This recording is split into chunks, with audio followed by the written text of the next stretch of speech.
আপনার বাচ্চাও কি রাতে হঠাৎ করে জেগে ওঠে, কাঁদতে থাকে, ঠিক করে ঘুমায় না? তাহলে আপনিও হয়তো এই 3টি ভুলের মধ্যে যেকোনো একটি করছেন। প্রথম ভুল, আপনি যদি বাচ্চাকে অতিরিক্ত কাপড় পরিয়ে রাখেন, মোটা করে চাদর চাপা দিয়ে রাখেন, তার কারণে বাচ্চার শরীর ওভারহিট হয়ে যায় আর বাচ্চা অস্বস্তিতে জেগে ওঠে।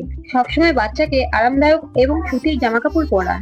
অবশ্যই আবহাওয়ার কথা মাথায় রাখবেন। দ্বিতীয় ভুল, বাচ্চার ডাইপার ঘুমানোর আগে চেঞ্জ না করা। যে সকল মায়েরা ডাইপার ব্যবহার করেন তারা অবশ্যই খেয়াল রাখবেন, বাচ্চাকে ঘুম পাড়ানোর আগে অবশ্যই ডাইপার চেঞ্জ করবেন, না হলে মাঝরাতে ডাইপার ফুল হয়ে গেলে বাচ্চারা বিরক্ত হয়ে জেগে উঠবে। তৃতীয় ভুল, বাচ্চার পেট যদি না ভরা থাকে তাহলে বাচ্চা বারবার জেগে উঠবে। যদি আপনার বাচ্চা 6 মাসের কম হয় তাহলে দুধ, এবং 6 মাসের বেশি হলে ফলের খুদ খাইয়ে পেট ভর্তি করে তারপরেই বাচ্চাকে ঘুম পাড়াবেন। আপনি যদি ভাবেন না খাইয়ে ঘুম পাড়িয়ে দিবেন বাচ্চাকে, তাহলে আপনার বাচ্চা রাতে বারবার জেগে উঠবে এবং আপনাকেও সমস্যায় ফেলবে। আপনার বেবি রাতে টানা ক ঘন্টা ঘুমায় সেটা অবশ্যই কমেন্ট করে জানাবেন।